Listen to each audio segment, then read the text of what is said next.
March 17th, 1943. Mid-Atlantic, 500 miles east of Newfoundland. The cold gray water stretches endlessly in every direction, broken only by the white-capped swells driven by an Arctic wind. Beneath the surface, U-boat 384 glides through the darkness at periscope depth, her crew silent and alert.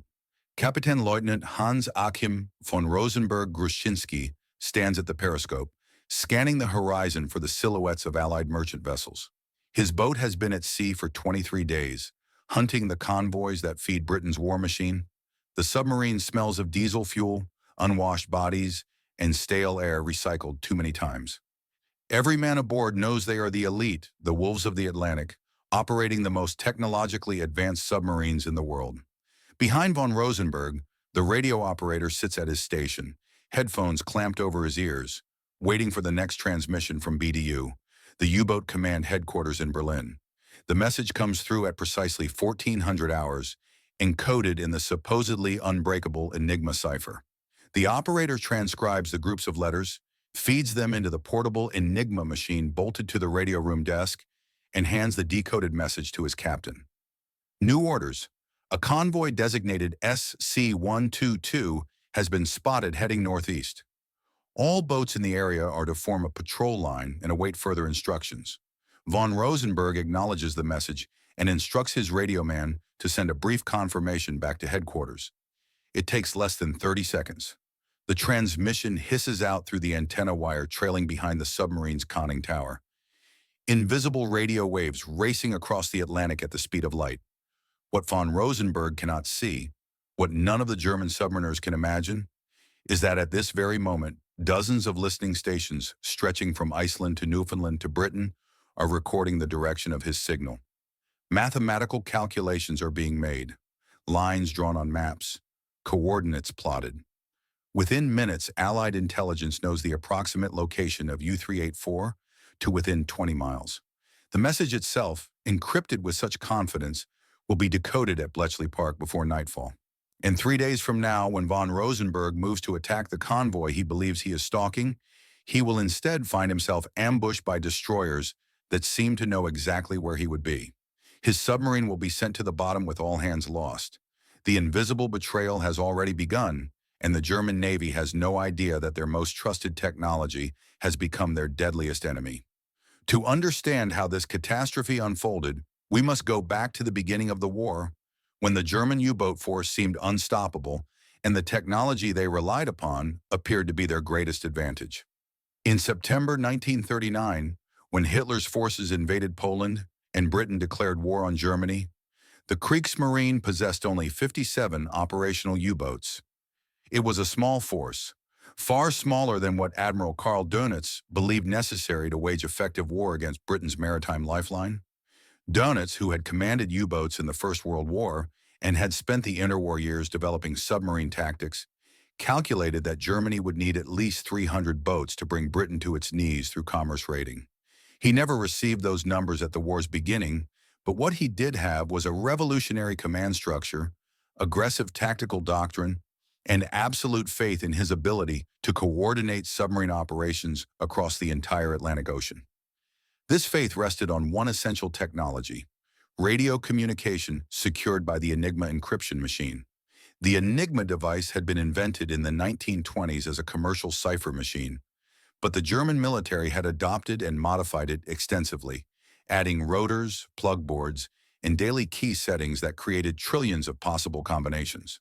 The machine looked deceptively simple: a keyboard, a set of rotating wheels with alphabetic wiring, and a lamp board that illuminated letters. When an operator typed a letter, electrical current flowed through the rotors in a complex path determined by their positions and internal wiring, then illuminated a different letter on the lamp board. That letter was the encrypted version. The receiving station, with an identically configured Enigma machine, would type in the encrypted letter and see the original plain text illuminate.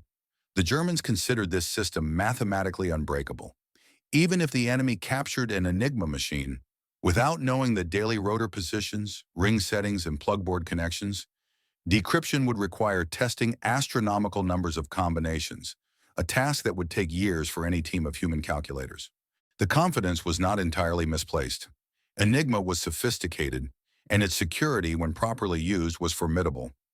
This confidence allowed Donitz to implement a command philosophy that would have been impossible in any previous war. Unlike earlier naval commanders who gave submarine captains broad operational freedom and then waited weeks or months for reports, Donitz insisted on maintaining constant, real-time communication with every U-boat at sea. His headquarters, the BDU, operated from a series of locations including Paris and later a concrete bunker complex near Berlin. There, Donitz and his staff maintained a massive plotting table showing the known positions of Allied convoys, individual U-boats, weather patterns, and patrol zones. Intelligence flowed in from reconnaissance aircraft, agents in neutral ports, signals intercepts of Allied radio traffic, and reports from the submarines themselves. Using this information, Donitz orchestrated what he called Rudel Taktik, or Wolfpack tactics. Instead of letting submarines hunt independently, he would direct groups of U-boats to converge on specific convoys, overwhelming the escorts with simultaneous attacks from multiple directions.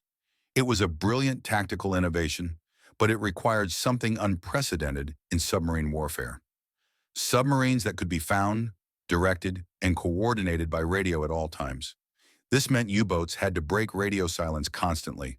They transmitted weather reports, position updates, sighting reports, damage assessments, fuel status, and torpedo counts.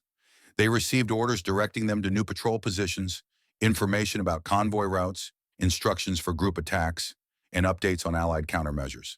A single U-boat on patrol might transmit and receive dozens of messages per week. During major convoy battles, the radio traffic became intense. Some boats sent 70 or more messages in a single day as Donitz micromanaged the developing battle, constantly shifting boats into better positions, ordering coordinated attacks, demanding updates. Each transmission was carefully encrypted with Enigma, each message reduced to groups of seemingly random letters before being sent. The German submariners believed they were safe. They trusted their machines, their mathematicians, their codes. This trust was so complete that when boats began disappearing at alarming rates, when convoys seemed to evade patrol lines as if warned in advance, when Allied warships appeared with impossible accuracy, the German command refused to suspect that their communications had been compromised. They blamed radar, they blamed spies, they blamed mathematical probability and bad luck.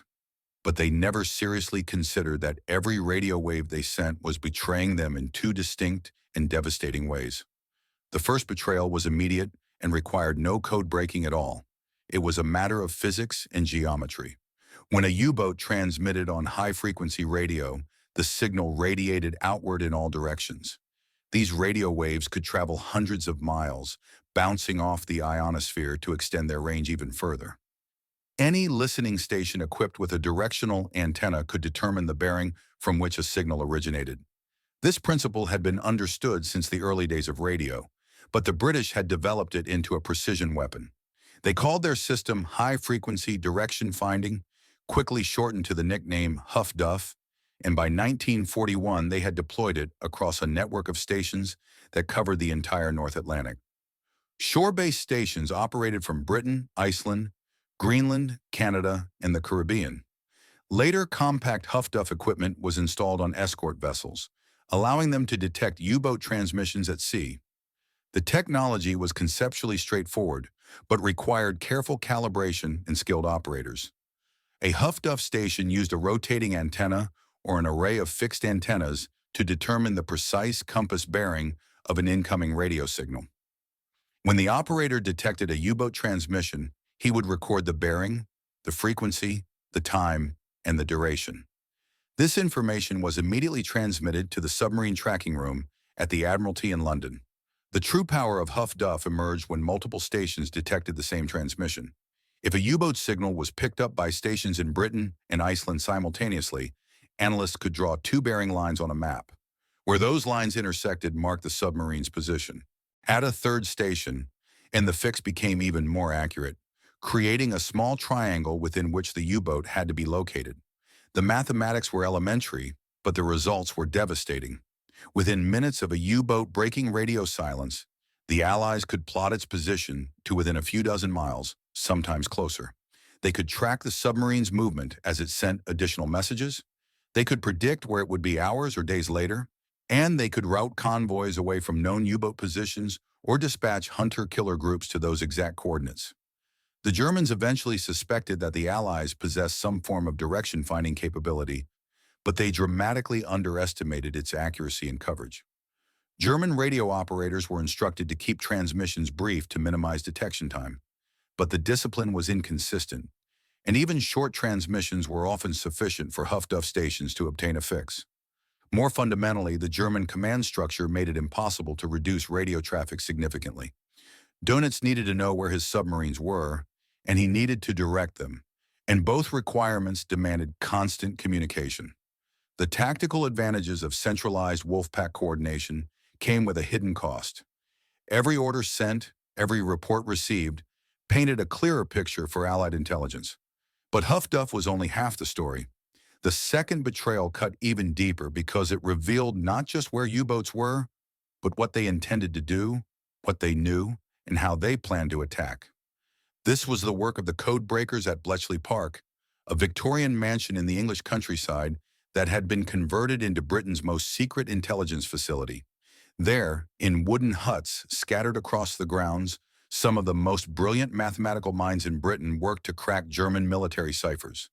The enigma problem had been attacked before the war by Polish mathematicians who had made crucial early breakthroughs, reconstructing the internal wiring of enigma rotors and developing techniques to test possible settings. When Poland fell, the Polish cryptanalysts shared their work with the British and French. At Bletchley Park, mathematicians led by Alan Turing built upon this foundation, designing machines that could rapidly test thousands of enigma configurations and identify the correct daily settings. The most famous of these was the bomb, an electromechanical device that exploited patterns in German message formats and probable plaintext words to eliminate impossible rotor settings. When operators loaded a bomb with information derived from intercepted messages, the machine would clatter through combinations at high speed, stopping when it found a configuration that produced sensible German text. Breaking enigma was never a simple matter of feeding messages into a machine and waiting for plaintext to emerge. It required human intuition, pattern recognition, crisp deduction, and occasional strokes of luck. The code breakers needed cribs, fragments of probable plaintext that might appear in a message. These came from many sources. German radio operators were creatures of habit, often using standardized phrases and predictable formats. Weather reports contained known meteorological terms. Messages often began with similar address blocks or ended with common signatures. One famous crib came from the German practice of transmitting nothing when there was nothing to report. Rather than remain silent, some stations sent messages reading essentially, "Nothing to report today," giving codebreakers a phrase they knew would appear in the encrypted text. The German Navy proved especially vulnerable because U-boat messages contained a wealth of predictable content. Grid coordinates from the naval grid system, standardized abbreviations for ship types, recurring technical terminology. The cryptanalysts exploited every weakness, every procedural error, every moment of German carelessness, and gradually, through relentless work, they achieved what the Germans thought impossible. They broke enigma. The breakthrough for U-boat traffic came in stages. Early in the war, British codebreakers could occasionally read German naval enigma, but the intelligence came too late to be tactically useful. The Germans had added a fourth rotor to naval enigma machines in February 1942, producing a cipher blackout that lasted 10 months while Bletchley Park struggled to adapt. But in December 1942, the blackout ended. A four-rotor bomb became operational and simultaneously captured codebooks from a U-boat boarded in the Mediterranean, provided crucial key information. Suddenly, Bletchley Park could read U-boat traffic again, and this time they could do so quickly enough to matter. By early 1943, the codebreakers could often decrypt messages within hours of their transmission, sometimes faster. The decrypted intelligence, codenamed Ultra, flowed to the submarine tracking room where Commander Roger Wynne and his team of analysts maintained plot of every known U-boat position. They combined Ultra decrypts with huff-duff bearings, radio traffic analysis, sighting reports, and operational intelligence to build a comprehensive picture of German submarine deployments. They knew where patrol lines were forming, which boats were refueling at sea, where Dönitz planned to concentrate his forces. They read his orders before his submarines did, and they used this knowledge to route convoys through gaps in the patrol lines or to ambush U-boats before they could attack. The impact was devastating, but its extent remained hidden from the Germans because of stringent Allied security procedures. Ultra-intelligence was classified at the highest level, its existence known to only a handful of people. Naval commanders who received routing instructions based on ultra-decrypts were not told the source. When U-boats were attacked using information derived from enigma breaks, cover stories were carefully prepared. The Allies would stage reconnaissance flights over areas where they knew submarines were operating, ensuring that German survivors could report being spotted by aircraft rather than suspecting a communication compromise. The British deliberately avoided acting on every piece of ultra-intelligence they received, allowing some convoys to sail into danger rather than risk exposing their code-breaking success through patterns that might become statistically obvious. This careful deception worked. Throughout 1943, as U-boat losses mounted catastrophically, as convoy after convoy evaded German patrol lines, as Allied warships repeatedly appeared at coordinates where submarines had just reported their positions, Admiral Dönitz and the BDU staff never seriously concluded that enigma had been broken. They considered the possibility in staff meetings and rejected it each time. The mathematical complexity seemed too great. The security procedures seemed too thorough. They had so much faith in their technology that they chose to believe in coincidence, in Allied radar advances, in increased Allied air coverage, in anything except the possibility that their trusted cipher machine was betraying them. There were clues they might have noticed. German radio intelligence occasionally decrypted low-level Allied codes and found references to sources the Germans couldn't identify. U-boat commanders reported that Allied ships sometimes seemed to know they were coming, altering course at the last possible moment as if warned. The British displayed knowledge of German operations that seemed impossibly accurate. But the BDU attributed these anomalies to other intelligence sources: spy networks in neutral ports reporting U-boat departures, long-range reconnaissance aircraft spotting submarines on the surface, captured German prisoners revealing information under interrogation, improvements in Allied radar that could detect U-boats at greater ranges than German intelligence estimated. Some of these explanations contained elements of truth. Allied radar had indeed improved dramatically. Long-range patrol aircraft equipped with centimetric radar could detect surfaced U-boats from miles away, often at night or in bad weather, when the submarine's lookouts couldn't see the approaching plane. But these technologies complemented rather than replaced the fundamental intelligence advantage provided by huff-duff and ultra. The Allies knew where to send those radar-equipped aircraft because they had already tracked the U-boats through their radio transmissions and read their position reports. The turning point came in the spring of 1943, during what would later be called Black May. In this single month, the U-boat force suffered losses so severe that Dönitz was forced to temporarily withdraw his boats from the North Atlantic convoy routes, effectively conceding defeat in the Battle of the Atlantic's most critical theater. 41 U-boats were destroyed in May 1943, with an additional 17 damaged seriously enough to require lengthy repairs. The casualty rate was unsustainable. More than one-fifth of all operational U-boats were eliminated in 30 days. The crews who survived reported being hunted with terrifying precision. Convoys seemed to know where the patrol lines were and steamed around them. When U-boats did locate convoys and attempted to attack, escort groups appeared with shocking speed, forcing the submarines to dive and subjecting them to prolonged depth-charge attacks. Long-range aircraft arrived over areas where submarines had only just surfaced to recharge their batteries, as if the planes knew exactly where to look.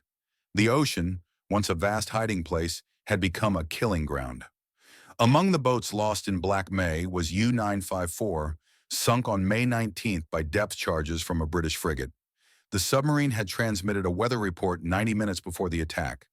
U-381 went down on May 19 as well, caught on the surface by a Sunderland flying boat that appeared through cloud cover with no warning. U-273 was destroyed by depth charges from escorts on May 19th after being detected by shipborne huff-duff while transmitting to BDU. The pattern repeated across the month. Almost every U-boat lost had transmitted recently, sometimes within minutes of being attacked. But the Germans, even in the face of this carnage, clung to other explanations. They blamed the new Allied centimetric radar, which could not be detected by German radar warning receivers. They blamed increased air coverage in the mid-Atlantic Gap, the region beyond the range of land-based aircraft that had previously been a safe zone for U-boats. They blamed superior Allied training and aggressive tactics. All of these factors contributed to the crisis, but none were fundamental. The fundamental reality was that the Allies knew where the U-boats were because the U-boats kept telling them. In desperation, the Germans did attempt technical countermeasures, though none addressed the true vulnerability. They developed better radar warning receivers to detect enemy aircraft earlier. They equipped U-boats with heavier anti-aircraft armament, encouraging commanders to remain surfaced and fight it out with attacking planes rather than diving immediately. They experimented with rubber coatings to reduce the radar cross-section of conning towers and snorkel devices that would allow submarines to run their diesel engines while remaining underwater, eliminating the need to surface and become visible to radar. But these measures came too late and addressed the wrong problems. The enemy didn't need to see U-boats visually or on radar if they already knew where the submarines were from radio intercepts. Eventually, in late 1943, the Germans introduced a revolutionary system called Courier, a burst transmission device that could send an encoded message in less than half a second. The message was recorded onto magnetic tape at normal speed, then transmitted at extremely high speed during a brief burst. The receiving station recorded the burst and played it back at reduced speed to decode it. This dramatically shortened the window during which huff-duff stations could obtain a bearing. But Courier arrived far too late in the war to change the strategic situation, and it did nothing to prevent the Allies from eventually decrypting the messages themselves. The human cost of this radio betrayal was staggering. Of the approximately 40,000 German sailors who served in U-boats during World War II, around 28,000 died, a casualty rate of roughly 70%, one of the highest of any military service in the war. These men went to sea believing they were the hunters, believing their technology protected them, believing that their encrypted messages were secure and their positions unknown. Instead, they sailed into an invisible net woven from their own transmissions. Many died never knowing that their radio operator's routine transmission had pinpointed their location for enemy aircraft. Others survived being depth-charged, only to be captured and interrogated, still convinced that radar or bad luck had betrayed them rather than their own communications.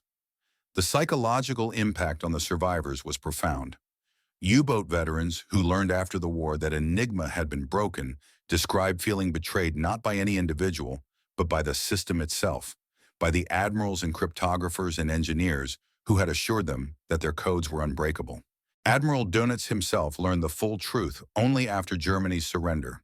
When British intelligence officers informed him that the Allies had been reading U-boat Enigma traffic for much of the war, he initially refused to believe them. He argued it was impossible, that German security had been too thorough, that the mathematical complexity of Enigma put it beyond any code-breaking effort. Only when confronted with actual decrypted messages that precisely matched the original sent from BDU did he begin to accept reality. Even then, he struggled to comprehend the scale of the compromise. In his post-war memoirs, Dönitz maintained that tactical factors like Allied air superiority and improved radar had been more significant than any intelligence failure. Still reluctant to fully acknowledge that his command philosophy of constant radio communication had been fundamentally flawed. It was a bitter admission for a man who had been supremely confident in his methods, who had micromanaged submarine operations across an entire ocean, who had believed that technology and centralized control would bring victory. The irony runs deep. The very technologies that made the U-boat force dangerous, sophisticated submarines, encrypted communications, centralized command and control, contained the seeds of its defeat. Dönitz's Rudel tactic required radio coordination, and radio coordination required transmissions, and transmissions created vulnerabilities that proved fatal.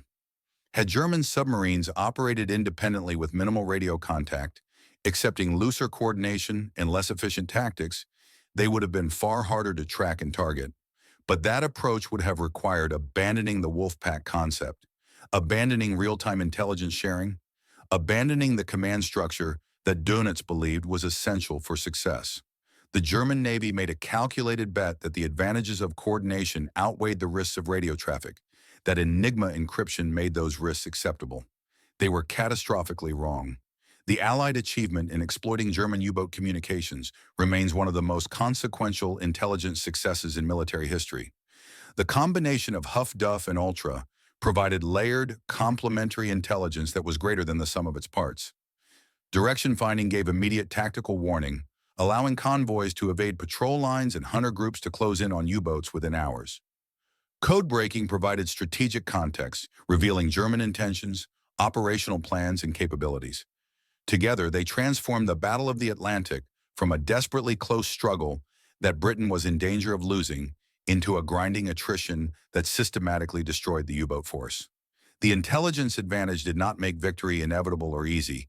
Allied merchant sailors continued to die in torpedo attacks throughout the war. And the material contributions of shipbuilding capacity, escort vessel numbers, and aircraft production remained essential. But it fundamentally altered the balance of the battle. By the time Germany surrendered in May 1945, the U-boat force was a shadow of its former self, unable to significantly impede Allied shipping, its morale broken, and its tactics obsolete. The legacy of this invisible betrayal extends far beyond World War II. The U-boat experience taught military organizations worldwide that communication security is not merely a technical problem, but an operational imperative that must be integrated into tactical doctrine. Modern naval forces use vastly more sophisticated encryption, frequency-hopping radios, burst transmission techniques, and emission control procedures designed to minimize the intelligence value of radio traffic. The principle that emanations can be as revealing as content has driven decades of development in signals intelligence and electronic warfare. Military communication satellites, spread spectrum technology, quantum encryption research, all trace their roots to lessons learned when German U-boats discovered too late that invisible radio waves could become a fatal enemy. The codebreakers of Bletchley Park pioneered techniques and technologies that laid the groundwork for modern computing and information security. Their wartime work on Enigma directly influencing the development of early computers and launching entire fields of research in cryptography and cryptanalysis. But perhaps the most enduring lesson is one of institutional hubris. The danger of assuming that complex technology is inherently secure, that mathematical sophistication equates to invulnerability. The Germans were not foolish or careless. Enigma was a formidable cipher system, and their operational security procedures were generally rigorous. But they made the fatal mistake of confusing difficulty with impossibility. They assumed that because Enigma would take impractical amounts of time to break through brute force, it could not be broken at all. They failed to anticipate human ingenuity, the ability of motivated adversaries to find subtle patterns, exploit procedural weaknesses, develop new tools, and persist through years of frustrating work.